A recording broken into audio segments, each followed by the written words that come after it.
예, 오늘은 63페이지입니다.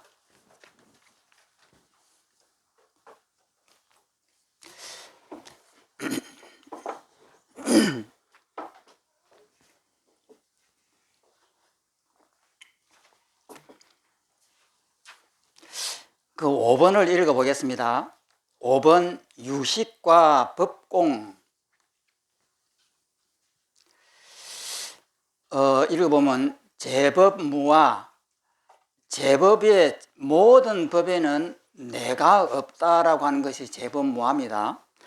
그러면 모든 법이라고 하는 것은 뭐냐면은 일체 모든 것이에요. 뭐 개념도 법이고 책상도 법이고 산도 법이고 모든 것을 법이라고 그럽니다.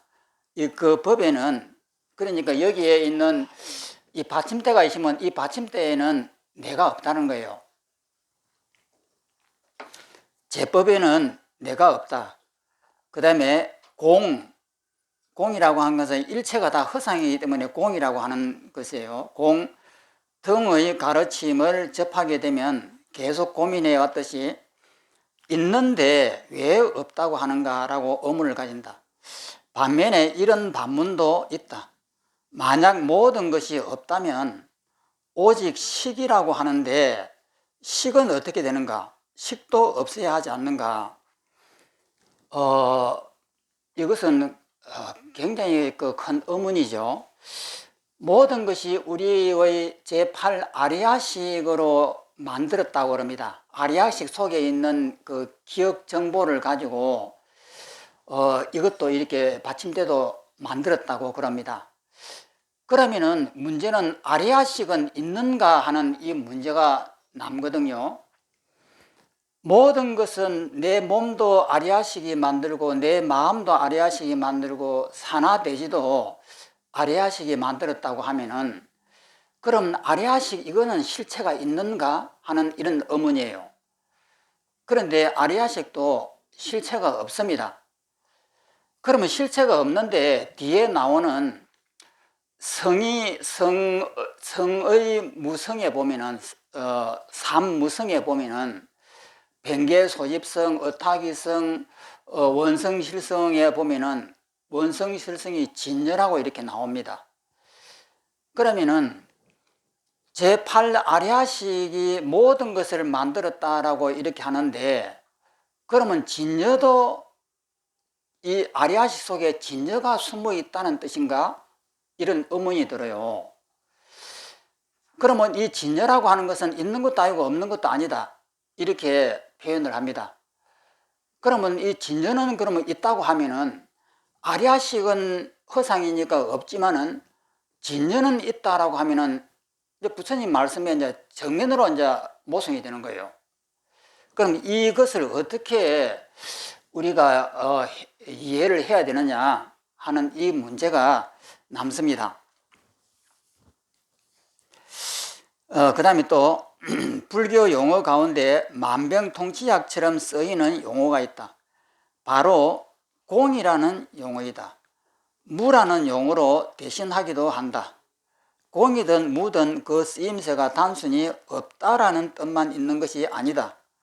보통 여러 인연이 화합하여 이루어졌기 때문에 그것이라고 할 자성이 없다라는 뜻으로 많이 풀이한다.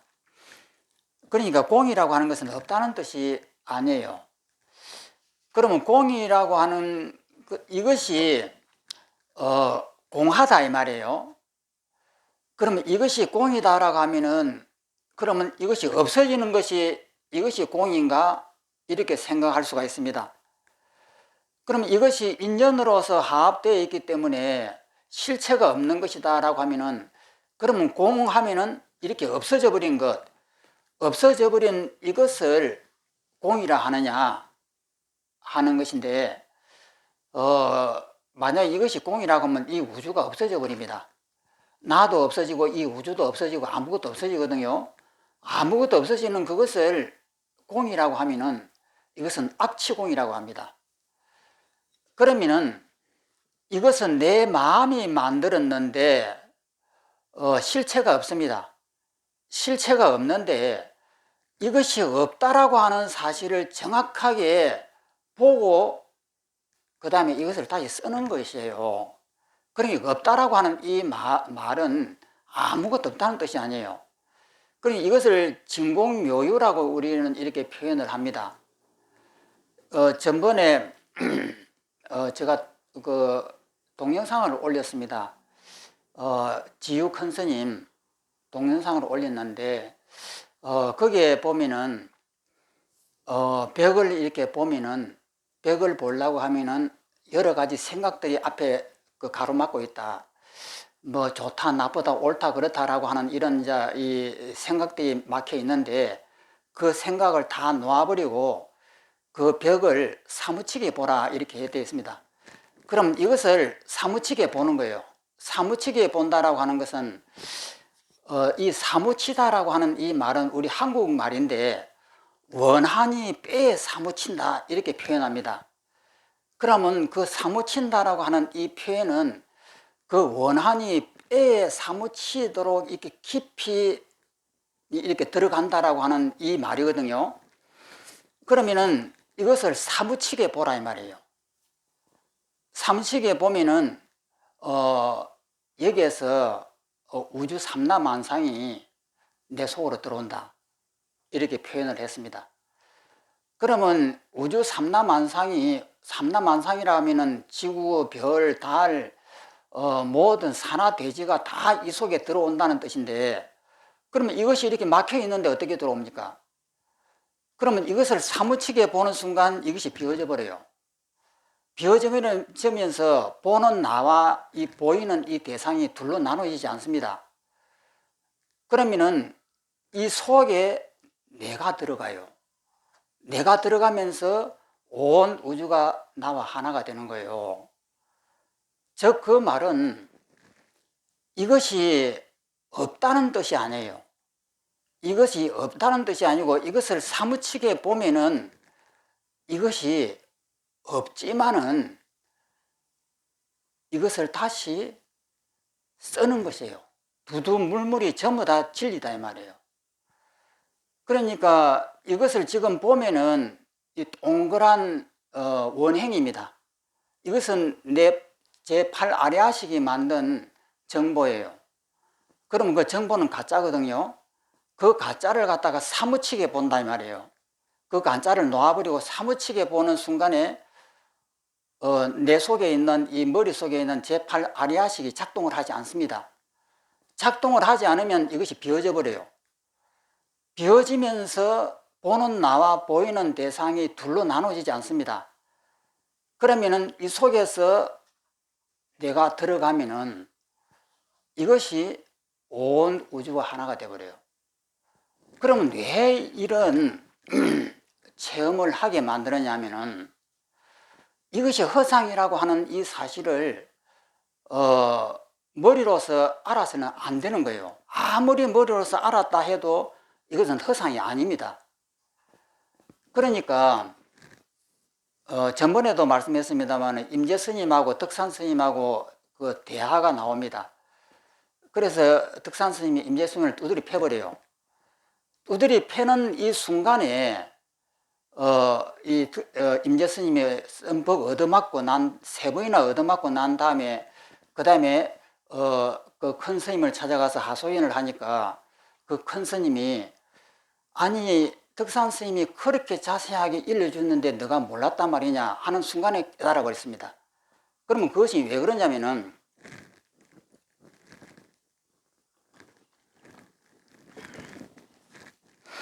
진리가 무엇이냐고 이렇게 물었을 때에 진리라고 하는 것은 있는 것도 아니고 없는 것도 아니고 그것은 진공묘유야 이렇게 설명을 해줬다고 합시다. 그러면 듣는 사람이 어떤 생각을 하냐면 제 팔 아리아식 속에 있는 정보를 가지고 그것을 사유를 해가지고 자기식으로 이해를 해요. 이해를 해봐야 제 팔 아리아식에 있는 그 정보입니다. 가짜다 이 말이에요. 그러면 그렇게 하지 못하게 하려고 하면은 어떻게 해야 될 것이냐? 두드려 패버리는 거예요. 두드려 패는 순간에 아픕니다. 아프면은 정신이 없어요. 막 두드려 패면은 진리가 무엇이냐 이렇게 생각을 못합니다.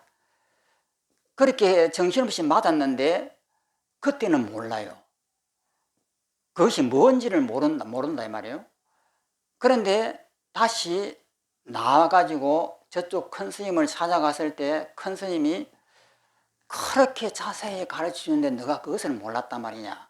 이 말을 듣고 되돌아와서 생각해 보는 거예요. 진리가 뭐냐고 물었는데 흠뻑 두드려 맞았다 이 말. 정신없이 맞았을 때에 생각해 보면 진리가 뭔지 그 생각이 다 달아나 버려요. 그냥 내 마음은 그냥 흠뻑 두드려 맞는, 이 아무 생각 없이 두드려 맞는 거예요. 그러면은 진리가 뭐냐라고 이렇게 물었을 때 그것은 진공묘유야, 있는 것도 아니고 없는 것도 아니야, 이렇게 가르쳐 봐야 소용이 없는 거예요. 맞았을 때 아무 생각이 없는 그것을 돌이켜서 딱 생각해 보면은 아, 맞아. 진리라고 하는 것은 이게 분별로서 생각하는 것이 아니고 생각하는 그 밑바닥에 있는 비어있는 그것이야. 이렇게 딱 이렇게 이해가 된단 말이에요. 이해가 되는 순간에 금방 같은 이런 현상이 벌어져 버리는 거예요. 그렇게 이해가 돼서 그 상태를 생각을 안 하고 얻어맞았을 때에 아무 생각이 일어나지 않는 그 비어있는 그 모습을 이렇게 생각하게 되는데, 생각하는 그 순간에 그 비어있는 그 모습만 보는 것이 아니에요. 거기서 내가 놓여져 버리는 거예요. 이것을 탁 보는데 이것이 비어지면서 온 우주 삼라만상과 하나가 되어버리는 거예요.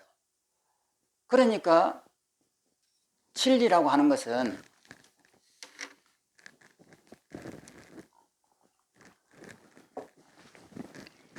진리를 표현하는 방법이,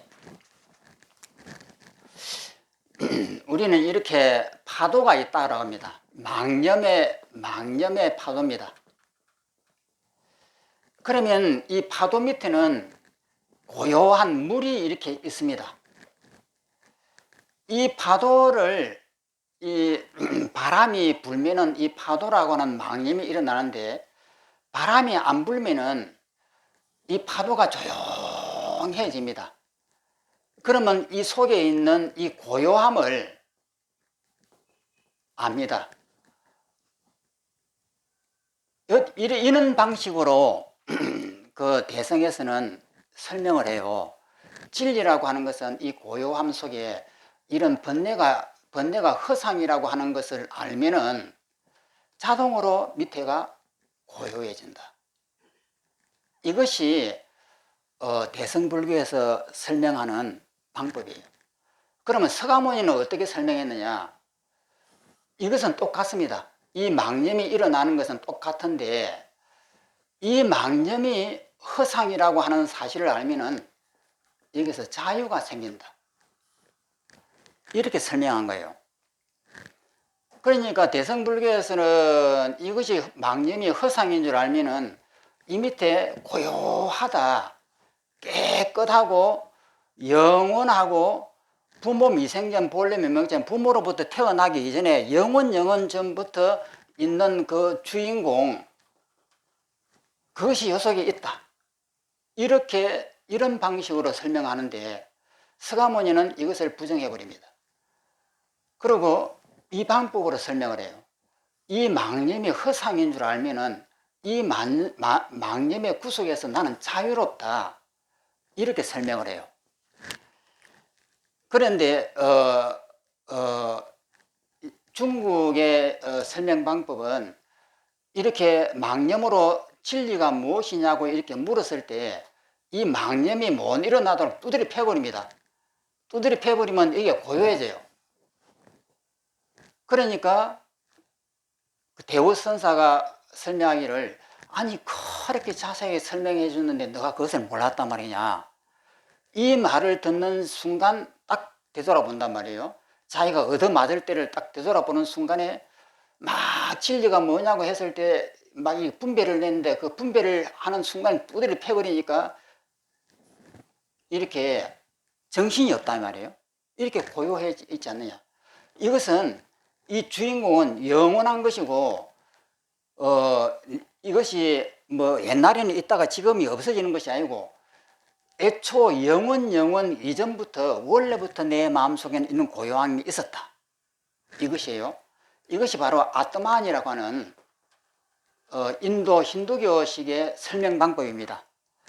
그래서 이것을 이제 중국의 선사들은 이렇게 진리를 이런 식으로 표현을 하는 것이에요.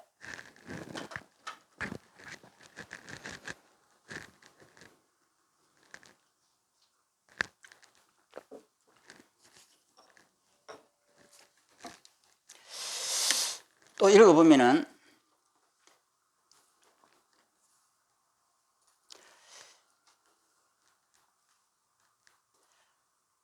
할 자성이 없다라는 뜻으로 말이 풀이한다. 또 세상은 내가 생각하는 대로 그렇게 있지 않아. 그것은 비슷하게 나타난 것인데 비슷하게 나타냈다라고 하는 이 말씀은 실제가 없는데 있는 듯하게 나타났다 이 말이에요. 실제로 있다고 하는 그것은 없어 라는 의미에서 없다는 뜻이다. 예를 들어 꿈속에 컵이 있다는 말과 현재 내 앞에 컵이 있다는 말에서 있다는 뜻이 다르게 와닿는다. 또 논스에서 자주 등장하는 말로 토끼의 뿔과 거북이의 털이 있다. 이 표현은 있지 않은 것을 잘못 보고 있다고 집착하는 경우에 대한 예로서 많이 나온다. 옛날 큰 스님네들 법문할 때 보면 거북이의 털, 토끼의 뿔하고 이런 이야기가 많이 나오죠. 현실에서 토끼의 뿔과 거북이의 털은 없다. 그런데 없다는 말은 같더라도 따져보면 그 내용은 다를 수가 있다. 토끼의 귀를 잘못 보면 뿔이라고 여길 수도 있다. 하지만 거북이에게는 털이라고 할 만한 대상이 전혀 없다.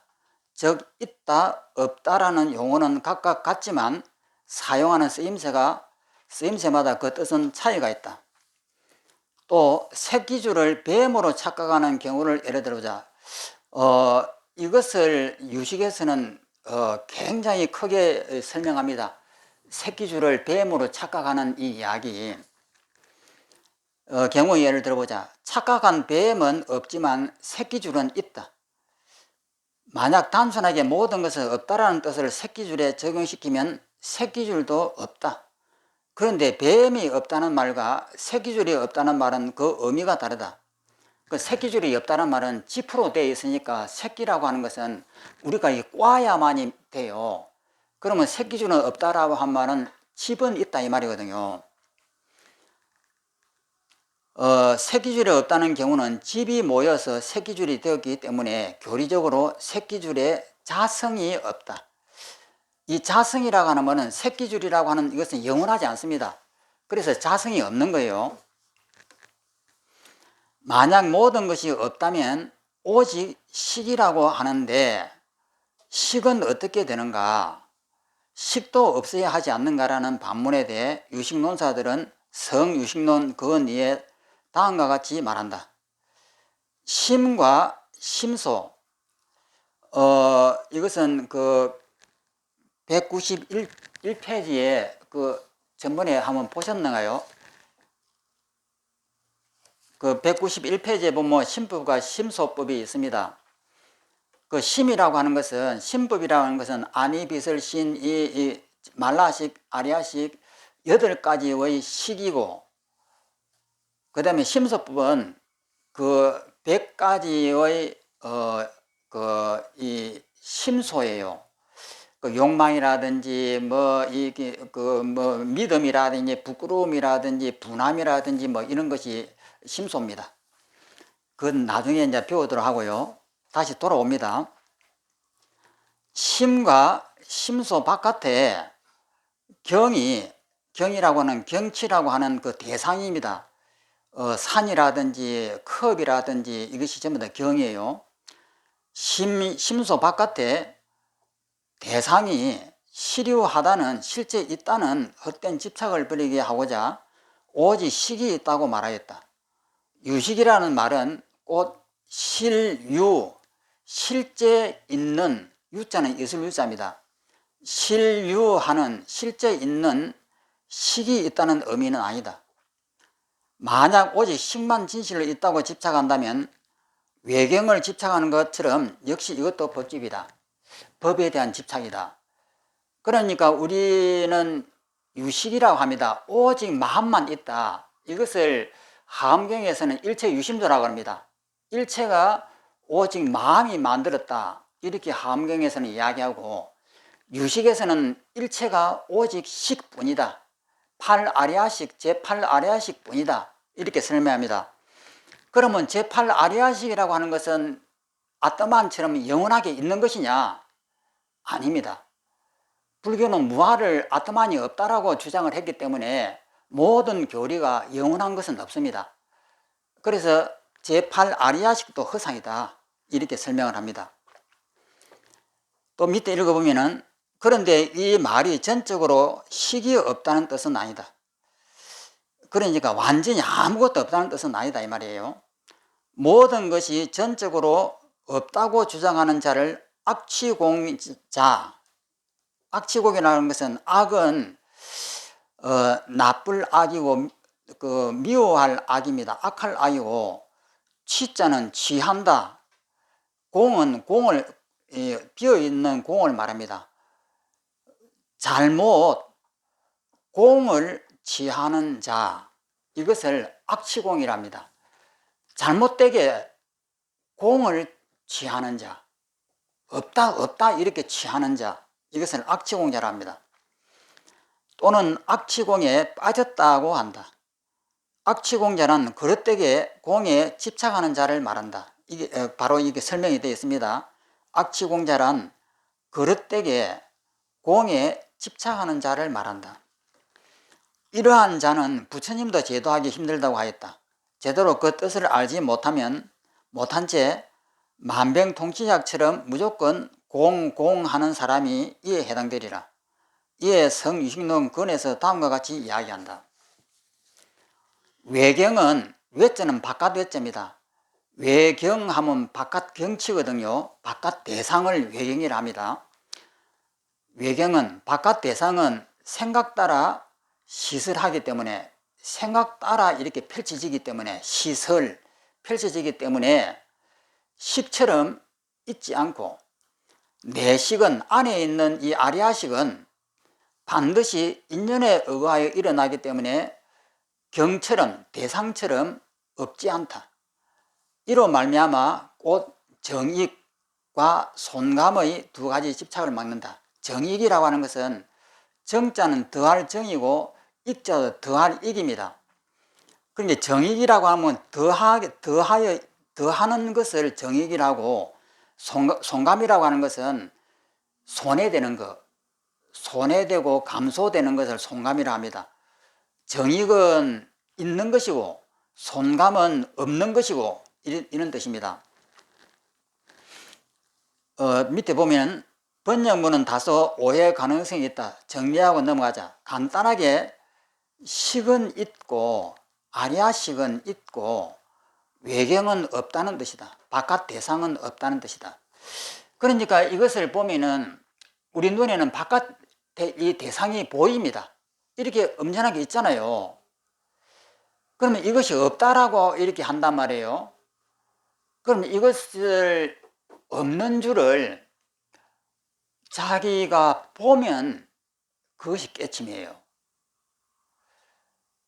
이것이 있는데 이것이 없다라고 하는 사실을 눈으로 확인을 하면은 되는 거예요. 그것이 끝입니다.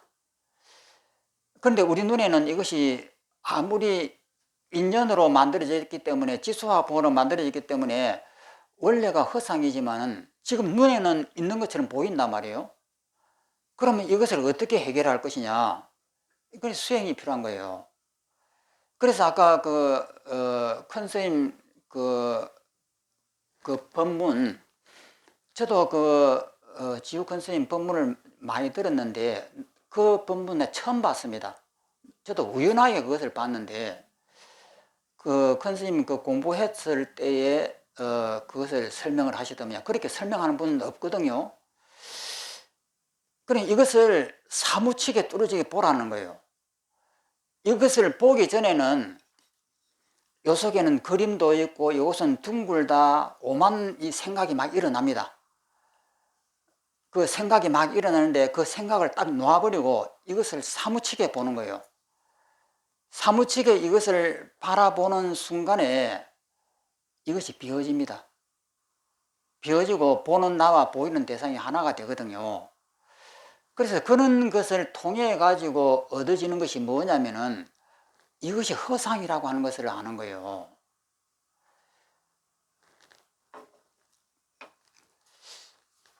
또 간도 보면은 식은 있고 외경은 없다는 뜻이다.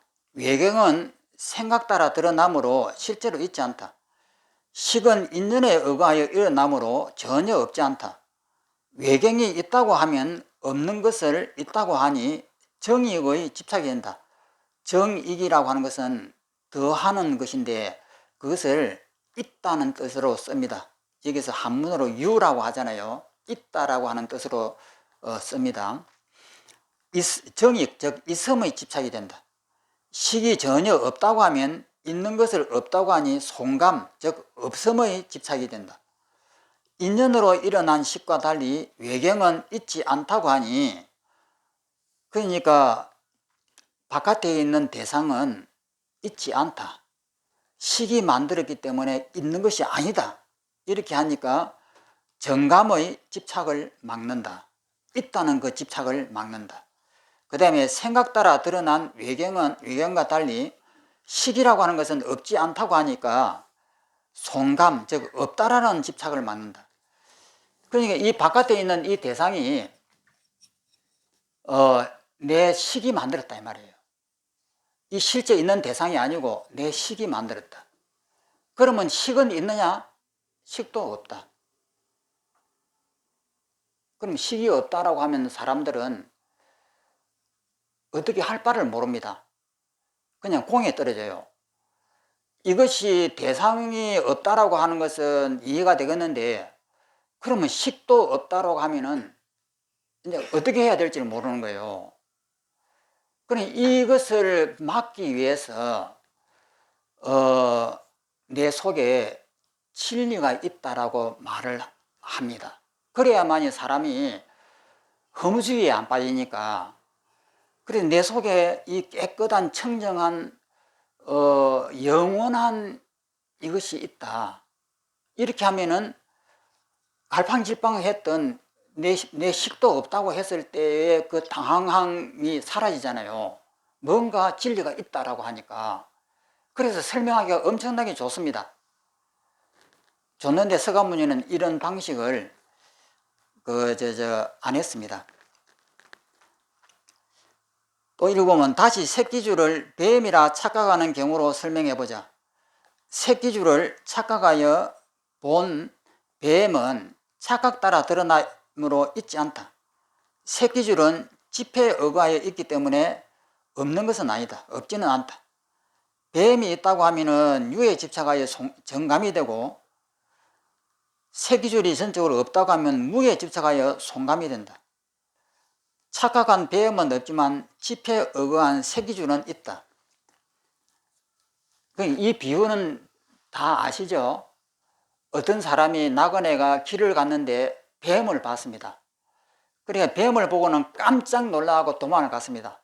저 한 10m 정도 뒤로 도망을 가고 딱 돌아보니까 자세하게 그 뱀이 어떻게 생겼는가 쳐다보니까 그것이 뱀이 아니고 시꺼먼 새끼줄이었더라 이 말이에요.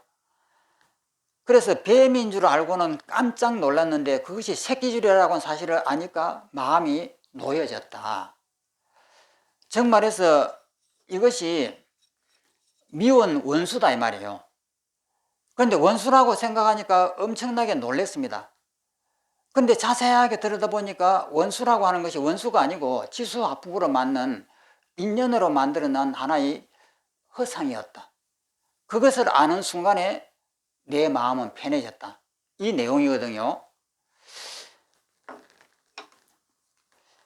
그래서 그 새끼줄의 비유입니다. 또 읽어보면 이때 식이 있다는 말은 홀로 있다는 뜻이 아니라 인연으로 일어나 있다는 뜻이다. 따라서 유식이라는 말도 식만 홀로 있다는 의미가 아니다.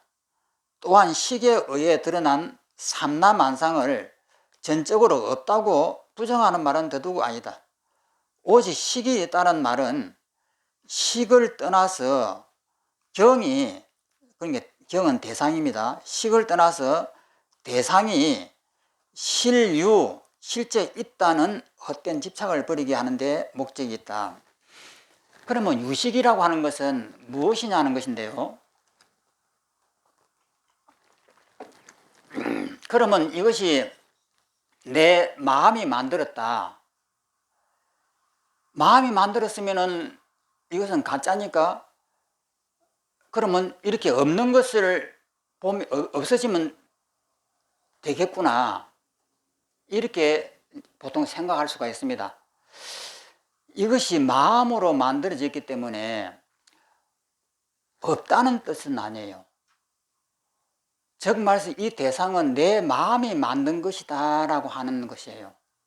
그러니까 이것에 대해서 집착을 하지 말아라 이 말입니다.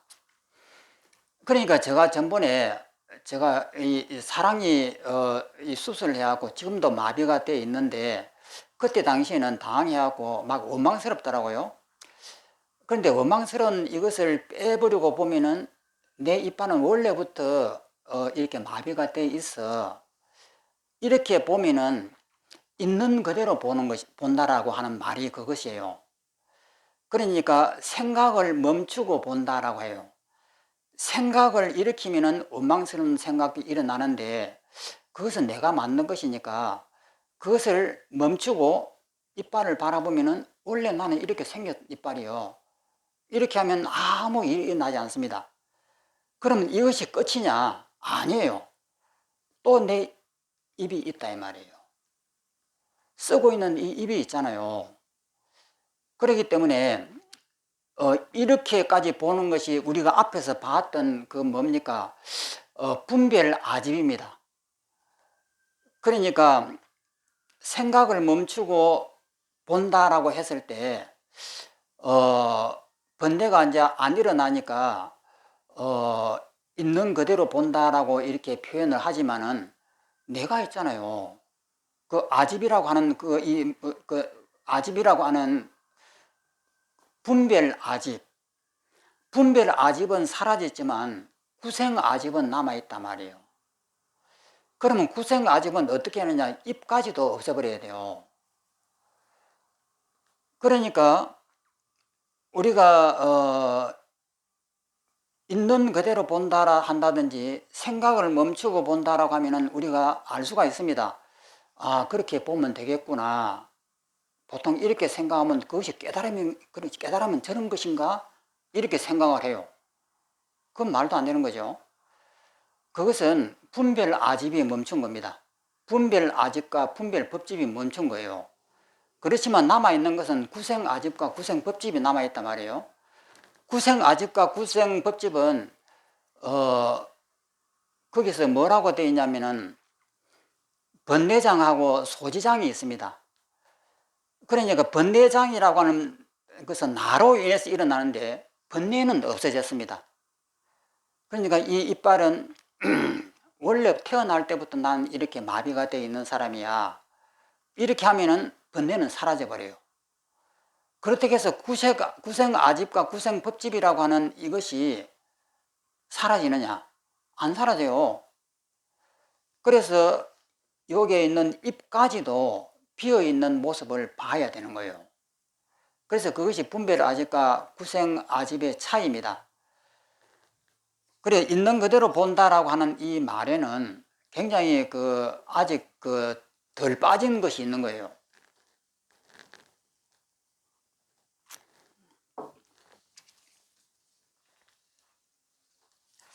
또 밑에 보면 있다 없다는 말 이외에도 공부할 때 용어에 유의해야 한다. 함부로 판단하지 말고 잠시 옆에 두고 생각해 보자. 6번 부파불교에서도 법공을 이야기한다. 이점에서 법공에 대한 의문점을 하나 짚고 가보자. 불교 개론서 등을 보면 대승불교에서는 아공, 법공을 이야기했지만 아공이라고 하는 것은 뇌가 비어 있다는 것이고 법공이라고 하는 것은 앞에 있는 책상이 비어 있다는 겁니다.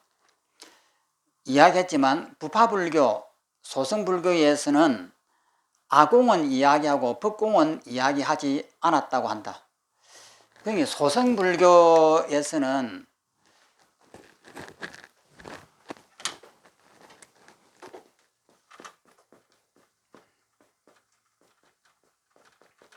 아공 법률을 이야기합니다. 나라고 하는 이것은 비어 있습니다. 나라고 하는 것은 지수화풍이니까요. 그러면 바깥에 있는 이 지수화풍은 이것은 있다 이 말이에요. 그런데 그러면 부처님께서도 이것이 있다라고는 하지 않습니다. 이것은 뭐냐면은 굉장히 작은 미립자로 이렇게 되어 있다. 이것을 뭐라고 하죠? 굉장히 작은 것으로 되어 있다. 이 책에도 이게 나와요. 지수화풍이라고 하는 것은 즉 원자로 되어 있다. 원자, 전자로 이렇게 전자 그 미립자로 이렇게 되어 있다. 그래서 이것은 있는 것은 아니에요. 그래서 지수화풍이 있다고 해서 이것이 완전히 있는 것이 아니고 이것까지도 그 미립자로 되어 있기 때문에 있다고 볼 수 없다라고 하는 것인데 표면사고는 있다라는 것으로 쓰입니다. 그렇게 보여요.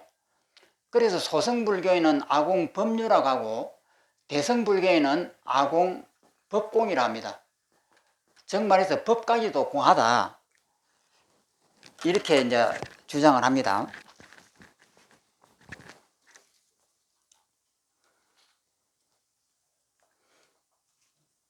그리고 대승과 소승을 나누는 기준 가운데 하나로 아공과 법공의 언급 여부를 내세운다. 그런데 다 아시다시피 부파불교가 중심으로 하는 경전은 아함경이다. 니까야라고 하죠. 그러니까 서가모니께서 직접 설명하신 것은 아함경뿐입니다. 그러면 우리가 배우고 있는 우리 한국에서 배우고 있는 모든 교과서는 무엇이냐면은 서가모니께서 설하신 것은 아니에요. 그 뒤에 만들어진 겁니다. 아함경이다. 그 경전의 중심 가르침 가운데 하나가 제법무아이다. 모든 법에는 내가 없다. 이때 아는 아공, 법공이라고 할 때의 나를 의미하는 아가 아니라 자성의 의미이다.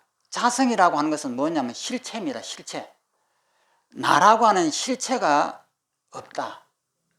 자성이 없다라고 하는 이 말에서 자성은 실체가 없다 이 말입니다.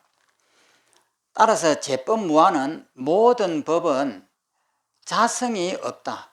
즉 실체가 없다. 그러니까 컵이 있으면 컵은 실체가 없다 이 말이에요. 자성이란 그것이게 하는 본성이다. 참고로 아공, 법공을 각각 인무아라고 하기도 하고 법무아라고 하기도 한다. 이런 그 단어가 나오면은 무아와 아공과 법공, 그게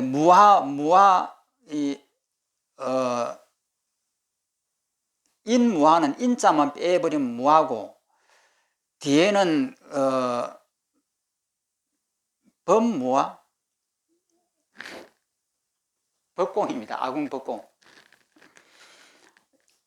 인무아와 법무아라고 한다. 그러니까 아공, 법공을 갖다가 인무아, 법무아라고 하기도 한다. 의문은 여기에서 시작된다. 부파불교가 중심으로 하는 경전의 근본 가르침이 제법무아, 즉 모든 법은 자성이 없다는 것인데 왜 개론서에는 부파불교는 아공만 이야기하지 법공은 이야기하지 않는다고 하는가? 과연 법이란 의미가 무엇일까? 그래서 이 아비달마에 보면 아공 법률을 주장합니다. 근데 그런 경전들을 이제 보셔야만이 이 말에, 얼마나 이 말이 중요한지를 아는데 우리는 그걸 안 봤습니다.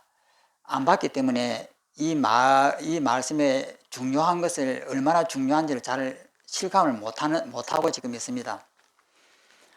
과연 부파불교에서는 아공만 이야기하고 법공은 이야기하지 않았는가?